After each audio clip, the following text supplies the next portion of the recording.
Welcome back, everybody, to another episode of Steelers Draft Talk. I'm your host, Steelers DB. With me is my good buddy, Nick Martin.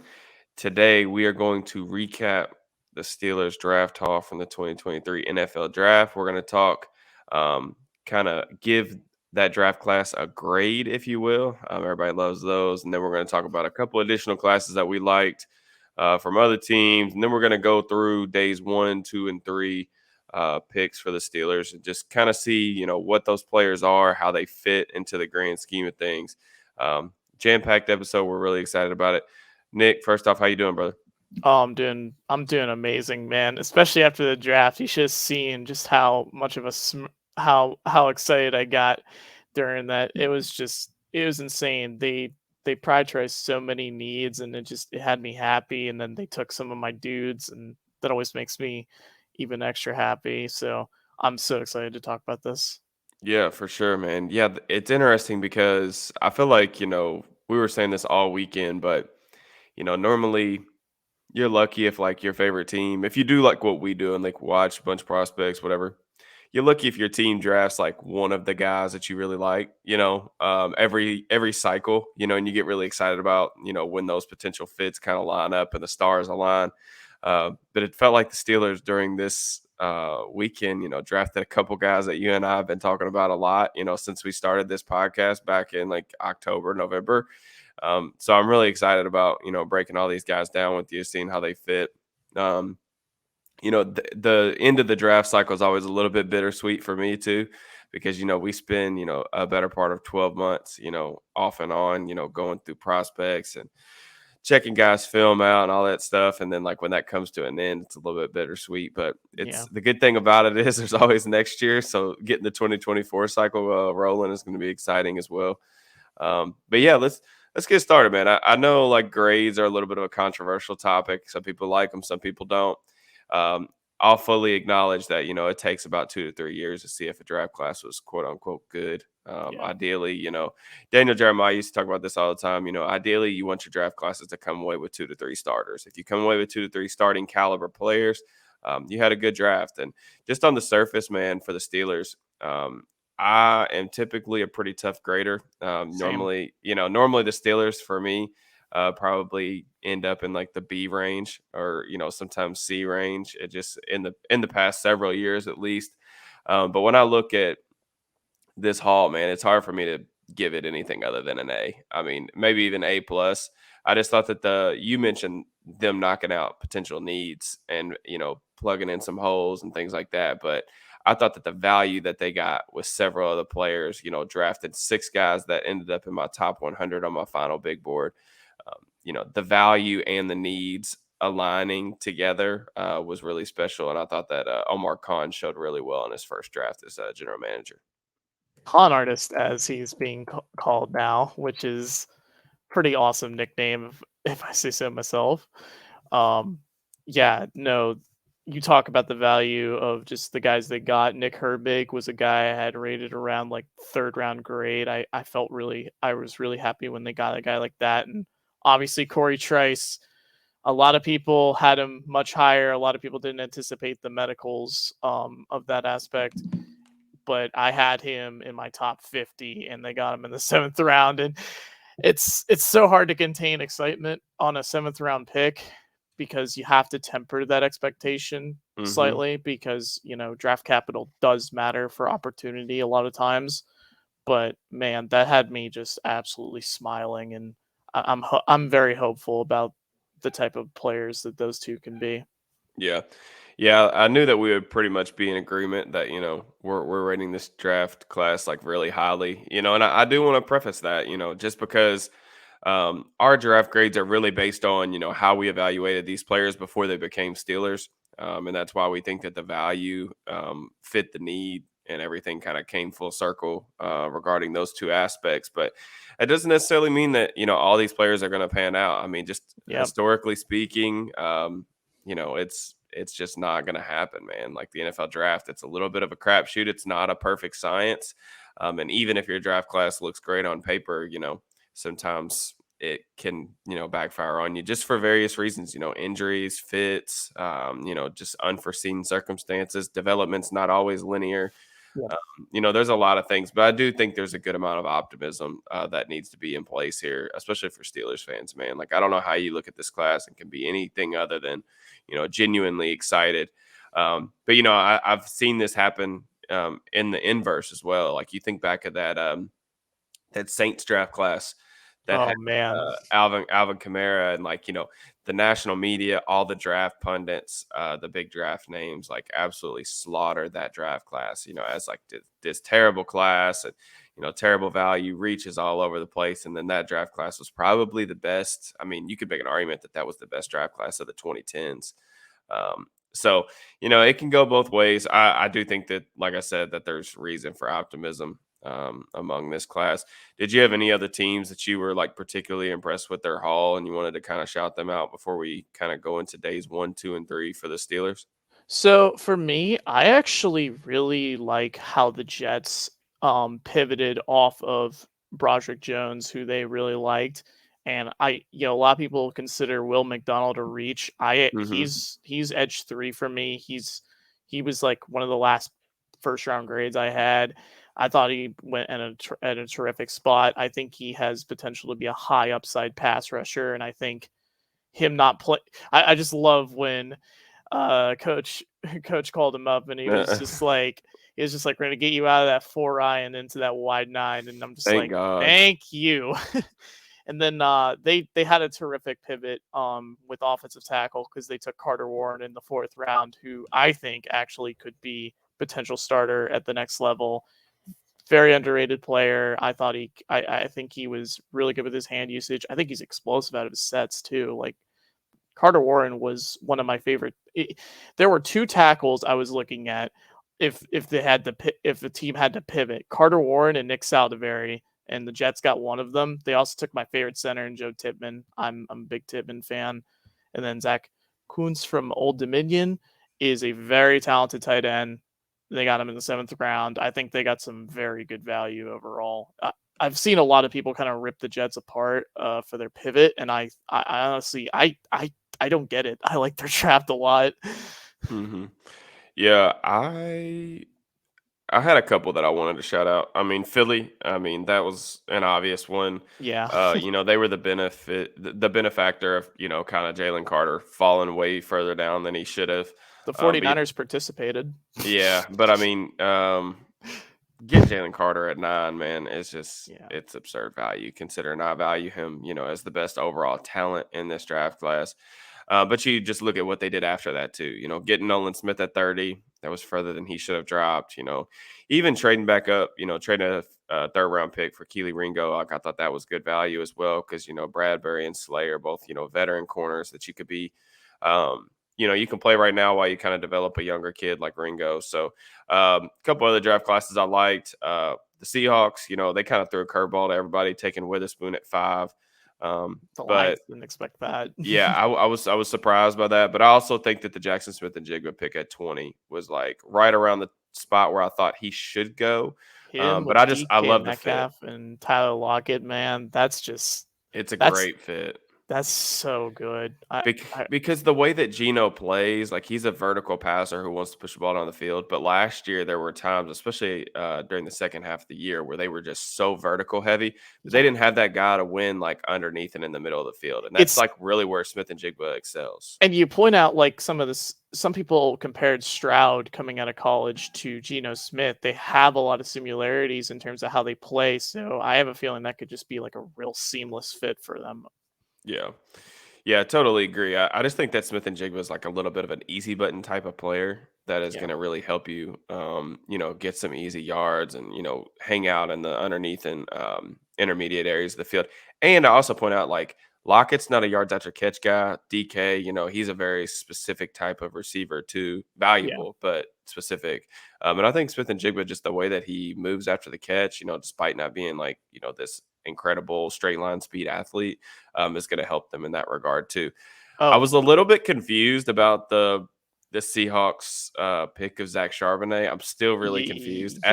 as a Kenneth Walker fantasy owner. I'm a little bit mad about it too, but I just thought that overall, the Seahawks, man, the way that they drafted over the past 2 years deserves some recognition. And That's the thing about the draft, that maybe the thing that I like the most about it is the optimism that it can offer Yes. like a potential fan base. We talk about this for the Steelers too, especially like when you're a team that is, quote unquote, headed for like a rebuild or a transition.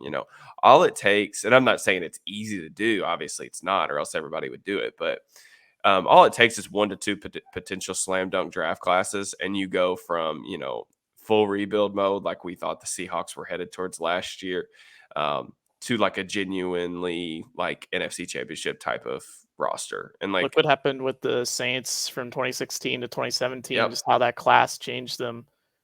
yeah, and I Honestly, the think I think that's 2017 awesome. draft changed a lot of teams, let's be real.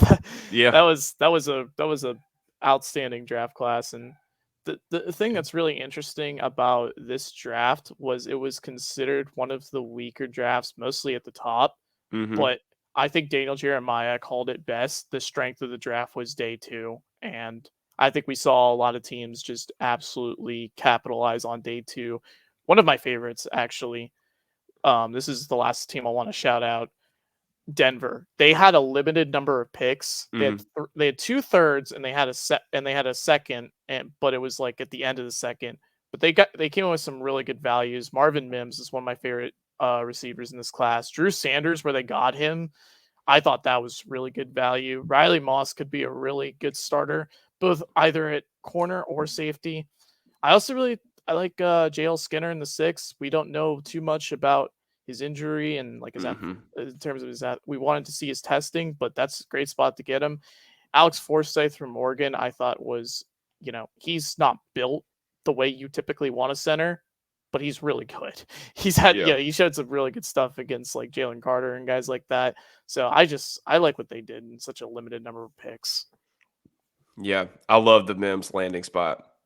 Yes, Just sir. because, like, the way that he plays, like, as a vertical threat, ability to get deep, use his speed, but also that high point ability. And, nobody loves to throw the deep ball more than Russ, that Yeah. moon ball type of approach that he has. And I think that could potentially be a good fit, especially if Russ is able to kind of bounce back from that really poor season that he had last year. But want to talk about, just kind of day by day, go through the Steelers picks and go through these players and kind of what we thought about them pre-draft. Of course, a lot of these guys, just because of how highly we ranked them, ended up showing up on our positional ranking videos. But want to talk a little bit about Broderick Jones, what you thought, just kind of the pick in general, and then how Jones, fits in. How do you see him helping?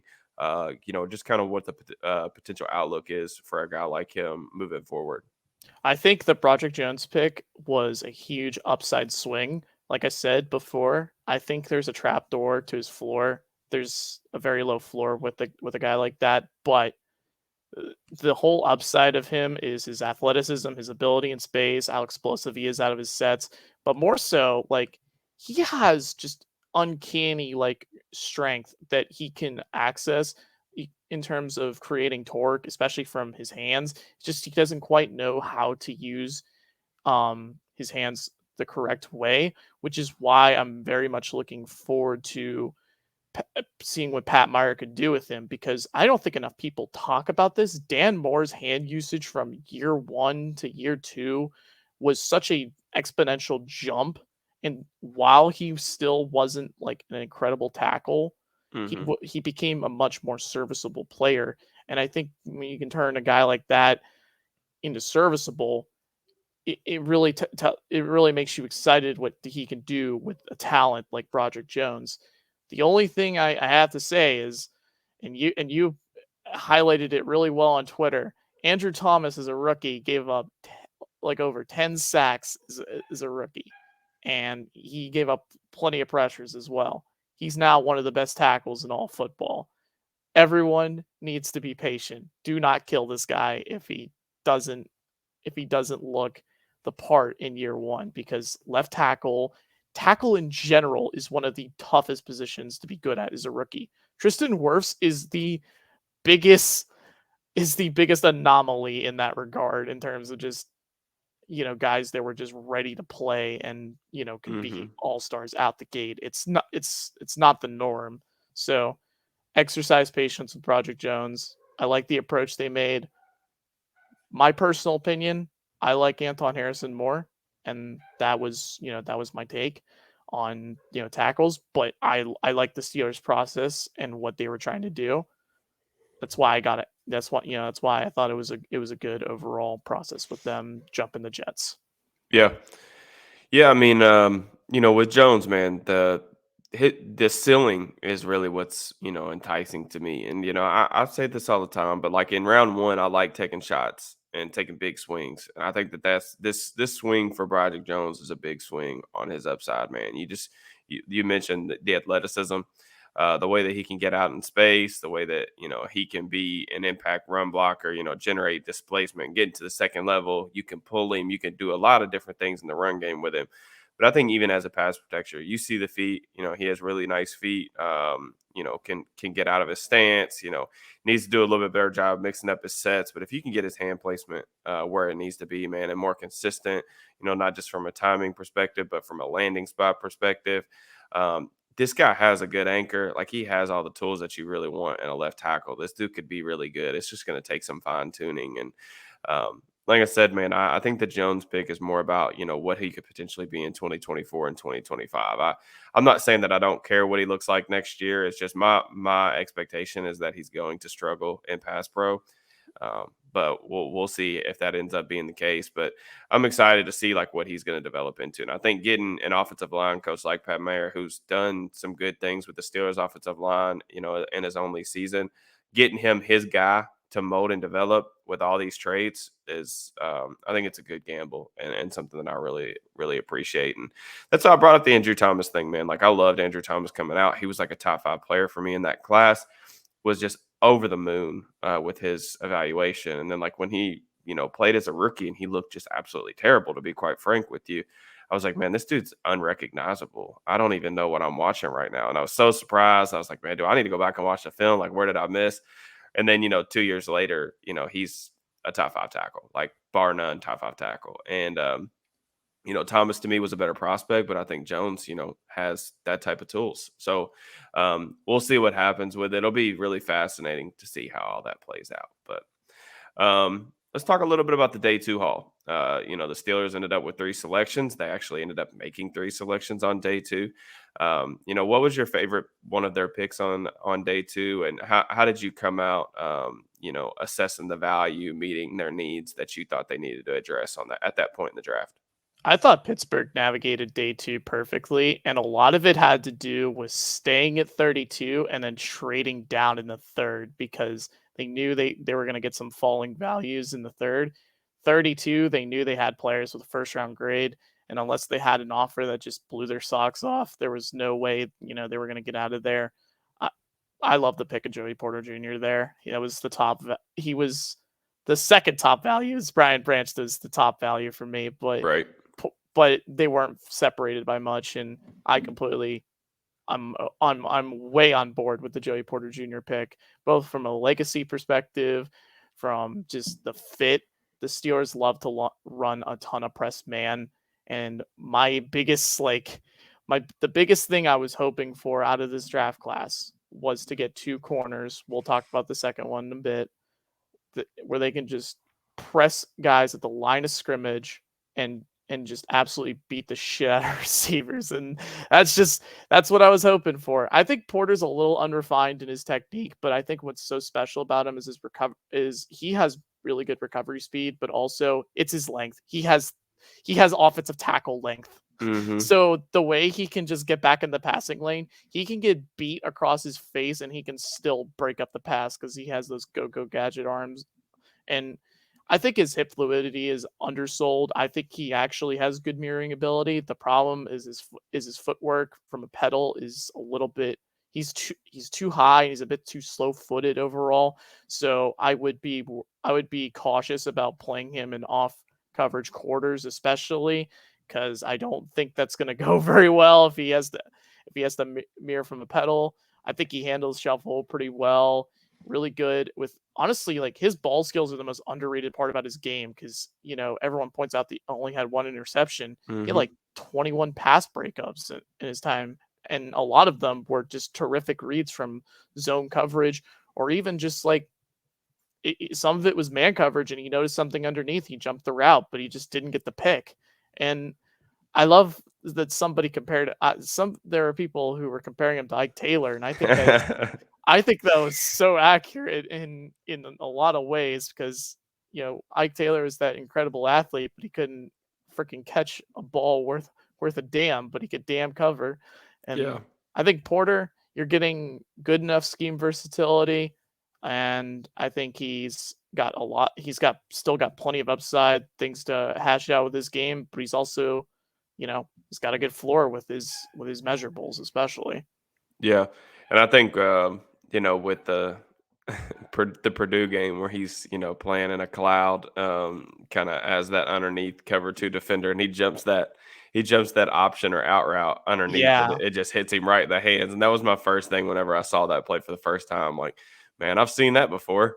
It was kind of funny, especially now that he's taken 24. Ike Taylor. For those of you that don't know, he's my favorite Steeler of all time. That's my guy. So love Ike. But yeah, my guy could not catch the football.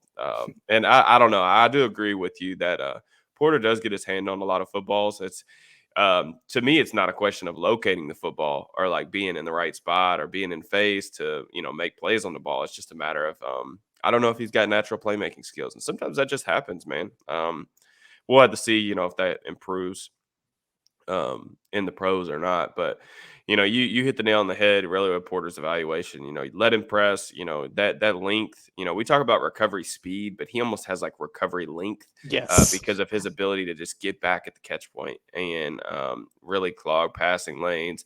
He's a difficult dude to throw at, man, and that's why this past season, teams really avoided him kind of like the plague. Kalen King on the other side got a lot of work because teams are pretty cognizant about trying to test Porter as little as possible. They had issues with him too. Can't wait to get Yeah, to him for the next draft. yeah. I'm interested to see, how the Darnell Washington thing plays out. um, the Steelers being able to run more 12 personnel, with Washington, because here's kind of the way that I see it. Washington's this force multiplier in the run game. I mean, he's an awesome run blocker. They asked him to do a lot of the dirty work for Georgia. He can get on the perimeter and set the point on the edge, but he can also down block. He can get to the second level. He's good on combos. He's just uniquely built and very, very powerful with some pop Excellent in his chipper hands. too, which is going Yeah. to help out guys like Broderick Jones, acclimate to the NFL and, not leave them on an island. Oh yeah. Yeah, he's an asset in that regard. And like the thing, I'm gonna write an article, I think, about this for the site, just on how teams have used 12 personnel to dictate matchups. And the Chiefs do it extremely, extremely, extremely well. What happens is, if you're playing 12 personnel, two tight end sets, a lot of teams will match that with their base defense, meaning they're gonna remove a slot cornerback and they're gonna put, a traditional set with multiple linebackers on the field. Well, what happens is, in the way that the Steelers can kind of take advantage of that, if they establish the run and they're this run heavy team and they're a good running team, teams will counter that 12 personnel with their base defense. Well, what does that do? You could come out in 12 personnel, but then you can shift Pat Fryermuth to the slot. And Yeah. then they have to move a linebacker over there. They have to move a safety out there. So Pat's not going up against slot corners that are actually on the field to cover. He's going to go up and get some matchups with some linebackers, and we know that he's capable of dominating those type of matchups. So it's really interesting to see what they do with him. I'm going to I'm going to try to be positive about Matt Canada on this pod today, at least. So I'm going to give him a little bit of the benefit of the doubt and say that, he's going to have enough time to, formulate some type of plan on how they're going to use Washington to the best of their advantage. But really excited about Washington. I didn't know if you wanted to bring up Keanu Benton at all. I know that was a guy that you really particularly liked. In How do you terms see of like him fitting into the Steelers defense, at least as a rookie?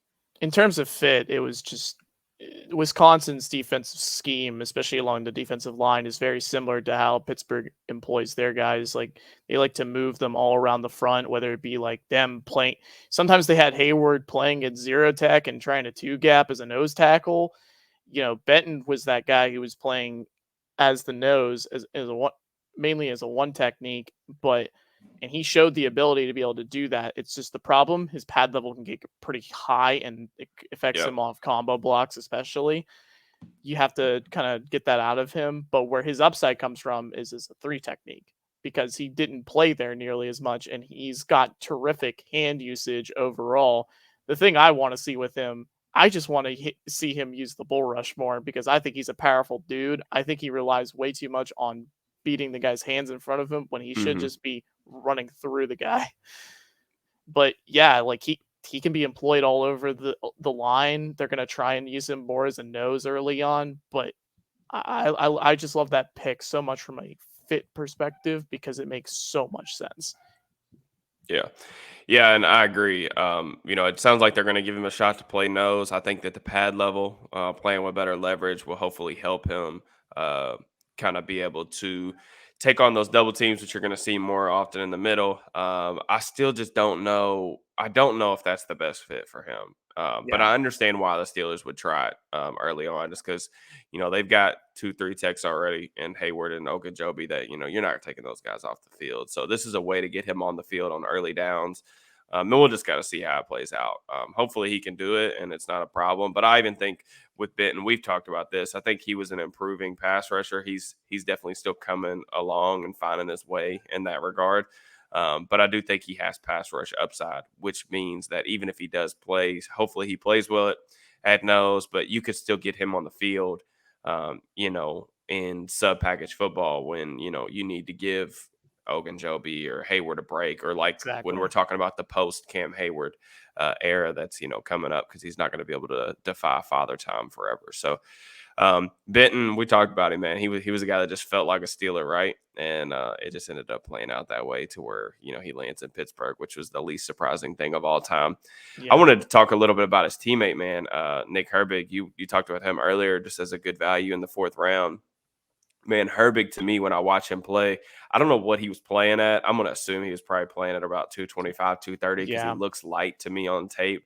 But this dude, the way I described it was he had an electric first step. I mean, this dude can get off the ball. I mean, the snap anticipation, his ability to roll off his front foot and just explode out of his stance, no false is steps either. it's yes, it is very very technically refined, but very explosive. And that's a good combination to have, especially when you're a speed rusher. He's a speed rusher through and through, man. Like he's going to threaten the outside shoulder. That is what he does, like repeatedly. He does a good job keeping himself clean at the apex, good hand usage. But, Loves the that, cross chop. yes, that explosiveness, man, like it really, really shows up and gives tackles fits because, they're constantly having to basically play catch up with him because they can't get out of their stance quick enough. So um, he's a really interesting player too, just in terms of his pass rush plan.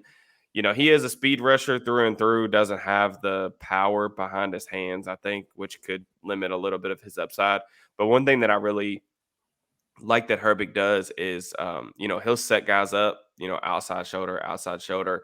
And then once he kind of catches the offensive tackles, like playing that real heavy, he'll drop his weight and stick that like right foot in the ground and then jump right inside with an inside counter. He has a swim move. I've seen him try an inside spin, which we've seen, Alex Highsmith just demolish people over the years with that kind of counter move. So the fact that he already has like a process to his game and there's a little bit of like football acumen to like his pass rushing ability, I really like that a lot. And just as even if things don't work out, like as a full-time edge, I think he's got enough versatility to where he can play some off ball. I think with the way he uses his hands, we'll see. I'm always cautious about betting heavily on historical outliers. Those 31-inch arms, man, it does show That's up on short. tape. It's short on tape. Yeah. You see it. You see some problems that it could potentially breed at the next level. But I'm optimistic that Herbig is at least going to be a rotational player. And I think in the fourth round, man, getting a guy like this, that type of athlete who can at least serve a purpose, I think he's going to have a purpose on the roster. That's exciting to me. Yep. The best way to describe Nick Herbig is he was the dollar store version of Nolan Smith in this class. Hmm. In terms of guys you can potentially rely on as pass rushers early on, obviously Nolan Smith way more polished run defender and a more ridiculous athlete, which is why I said dollar store because Yeah. Herbig is a good athlete. He's not a great Nolan's a different cat, though. he's Great doesn't even sell it on that aspect. I'll be real. Yeah. The thing with Herbig though, he's they played him a little bit as an off-ball dropper in terms of spot dropping. Showed some good route recognition overall with his eyes. Biggest thing, if they're gonna play him, they're mostly going to play him as an outside linebacker. How I kind of envision it is that they have him as an emergency inside linebacker in case their depth gets really thin, because we've seen him be able to use his hands and spot drop, but obviously he doesn't have like the greatest feel for playing inside, and there would obviously be a huge adjustment there. So I'm assuming the Steelers are going to kind of just rotate him in and out throughout training camp and get him as much experience at those spots as possible. Like you said, the arm length is just a huge concern in terms of being able to set the edge. The the added weight of going from like 220 to 240, we'll see if he ends up holding that 240, but he was able to hold it well at the combine. He was able to work out as Hmm. well. And Herbig, I just like the ability as a pass rusher right out the gate. He's just really polished in every sense of the word. Like just the the counters, the ability to just beat the hands consistently. I just love his cross chop, especially Yeah. the flying cross chop every time always gets me. You just turn the apex of the corner and flatten to the quarterback. It's one of the most aesthetically pleasing Yeah. plays to watch by far. And I think he'll at least be a situational rusher to give Highsmith and Watts some breathers. Yeah. Yeah, and I'm intrigued by the, possibility of adding like another speed rusher off the bench that tackles, instead of last year or in recent years, they've wasted so many snaps behind their starters. Just bringing in guys that aren't consistently pass rushing threats. We could go down a list of names, but I'm not going to throw shade on people. But instead of offensive tackles, getting a break when those guys leave the field, now you bring in a guy who's explosive off the ball. So it's like, those tackles are going to have to be laser focused and locked in every rep. And they're not going to get a break just because TJ Watt or Alex Highsmith lead the field. One thing I want to see with Herbig is like you mentioned the additional weight is, I mentioned, how he can get offensive tackle shoulders turned. And that's a good thing. But typically, when you get to that 4-yard landmark, if you're able to beat a guy off the ball, and beat him to that landmark. When they turn their shoulders, that's when you really want, a length to get into the chest. But like he doesn't have that. But there were times where he would get into guys' chest, but I felt like his long arm would just kind of fizzle out on him. Like he didn't have enough like oomph behind him to Yeah. kind of create that knockback. And I'm wondering, because I really do believe that he was playing at like 225. I'm wondering if that 10 to 15 pounds, not only can he sustain that amount of like athleticism, his explosiveness off the ball, but how much stronger he is, particularly in his lower body, to keep running his feet. And maybe because if he can do that, like even without the length, if he can be respectable, he's not going to be a great power rusher. And Yeah. he doesn't need to be, but he needs to be like respectable to the point where offensive tackles have to at least have a little bit of fear of him being able to, run through their chest, at least when they get their shoulders turned. So interested to see about that. Um, where I wanted to, before we jump into their last two picks, I wanted to, talk a little bit. Were you surprised that the Steelers didn't trade like anyone, didn't trade like a 2024 pick to like grab a selection in between Herbig and the seventh round? That was a long time without picks. I was a little surprised, but I there wasn't like a ton of like indication that they were going to do that. A lot of it was Hmm. speculation, especially on our parts, in terms of what do they think of Kevin Dotson, maybe especially, if they wanted to get another interior offensive lineman, but it seemed like they didn't like how the class looked at that point, so they didn't want to thin themselves out more. So that's kind of how I view it, and I was a little surprised, but not too much with Yeah. especially after round 3, because centers cleared out really quickly. Yeah. Let's get into these final two picks, man. I think with Corey Trice, you already talked about it a little bit at the start of the episode, but being able to get a guy with this type of traits, man, in the seventh round is, I mean, it's unheard of, to be honest. Like when you watch his tape, like this, he doesn't have seventh rounder tape. Like he's got, mid round guy tape at the worst. And then you look at just the athleticism, the way that he tested, a guy that's got his type of size, his type of length, and moves the way that he does. Like those guys just do not become available at this point in the draft, like on a yearly basis. These are guys that typically get overdrafted, not underdrafted. We'll see what the health looks like for him. The ACL that he tore in 2021 seems like it could be potentially problematic.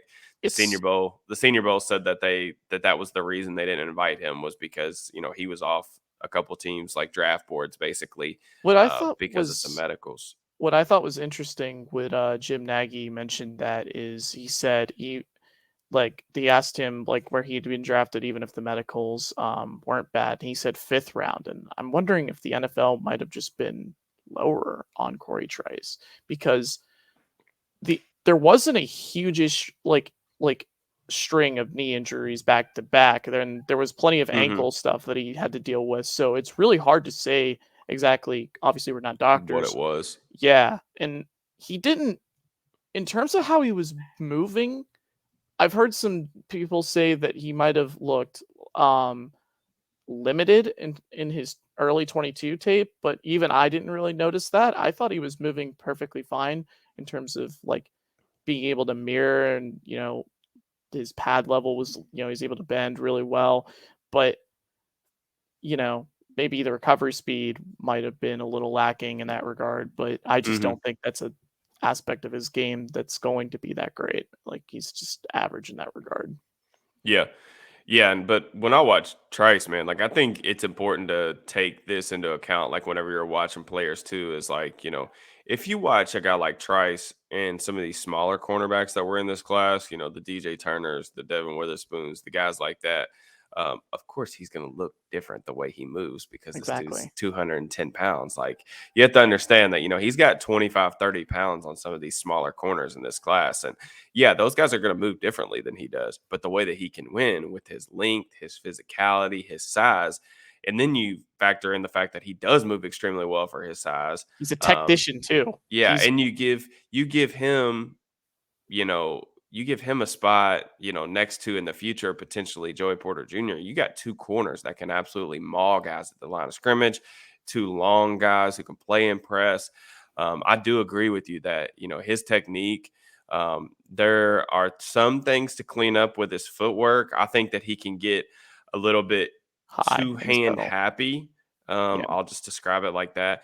One of the concerns I have about two-hand jammers in general, going to the next level is, you know, you saw Sauce Gardner last year really rein this in, and over his last like year in college too. It's hard to be like a two-hand jammer at the next level because receivers are so good. They have better release packages. They're more like well thought out in their plan. They're not just going to give you their chest and let you two-hand jam them Exactly. like some of these college receivers will. They're going to be able to like dodge those punches basically, to use a boxer's analogy. And Trice, to me, he's a little bit two hand happy. I'd like to see him, if he's going to quick jam, kind of use his inside hand a little bit more. But he transitions really well. I think he, has a good, decelerator to him too. Like a lot of these big corners, like really struggle to defend, like, hitches, comebacks. We saw it with Keely Ringo. But Trice does a really good job breaking down, shifting his weight, and coming back to the quarterback. So that really got me hyped up. And then, seeing those 2019 reps against Rashad Bateman, that had me. I mean, I didn't see that until after the fact. Um, but seeing that was like, whoa, this is a different type of cat. Because I love Bateman coming out. Like I still think he's extremely talented. We gotta get him on the field Yeah. to see what he could potentially do. But seeing him potentially match up with Bateman in the AFC North for years to come is exciting. Like you said, draft capital matters. Seventh rounders, they just don't have as long of a leash. Like you only get so many opportunities. You're going to start lower on the depth chart. He's fighting an uphill battle, necessarily to, for playing time. I still think that he has a good shot to make this roster. He's not a lock, just because of the draft capital spent on him. He's not a lock to make the roster, but I do think that he's a starting caliber cornerback. This dude's traits, I'm very excited about him, and think that he could potentially, do some really good things. Just before we jump out of here, I wanted to get your thoughts on Spencer Anderson. Just in general, I think it's just a good thing when you're a like late round pick at offensive lineman and you know how to play multiple positions. Like having Yeah, versatility is the number one thing that you have to be able to do, in my opinion, if you're going to be a backup offensive lineman in the league. If you're not good enough to be a starter, you better know how to play multiple positions. And this is a dude who's played 4 spots.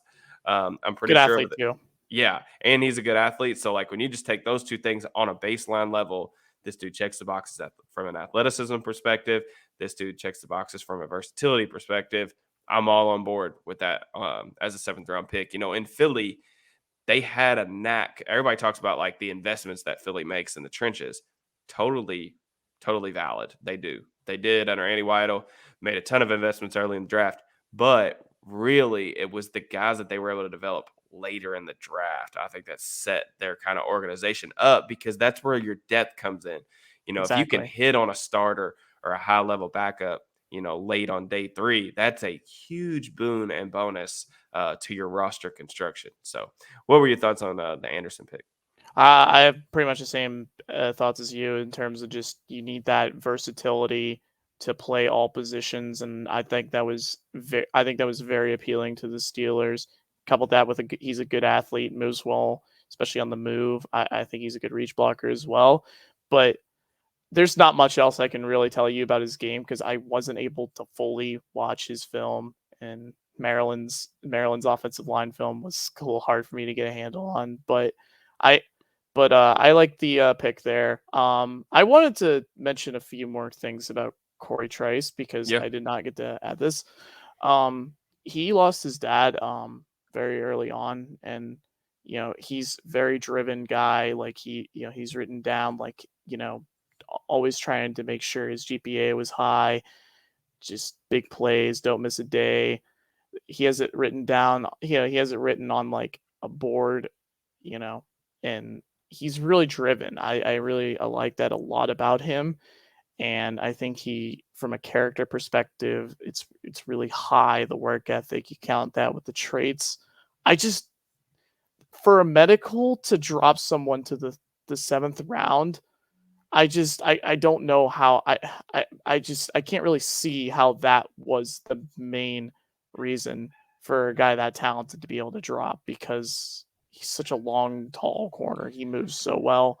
Like I could go on and on about this pick because honestly I want to talk about it some more because one of my, my the thing I was so happy about, I said it before the draft and I wanted Joey Porter Jr. and Corey Trice Jr. to just press the shit out of receivers as and come away with those 2 corners. And to know they got one at 32 and the other at the 7th round. If you had told me that before the draft, I would have called you the biggest optimist and the absolute most homer glasses I've ever seen in my life because I just couldn't have seen it. But I like I said, I genuinely believe starter traits, but also I think Trice from a technical perspective is a little bit more refined than Joey Porter Jr. agreed. And you mentioned the 2-hand jams. That's something he's gonna have to work on. But Porter, like, makes up for it with much more superior athleticism, and especially. But that's the fun of it. I'm just really excited for them to get on the field. And Yep. obviously, there's not much else we can add on Spencer Anderson, but I'm just really happy with the Steelers draft class. They did everything I wanted them to do.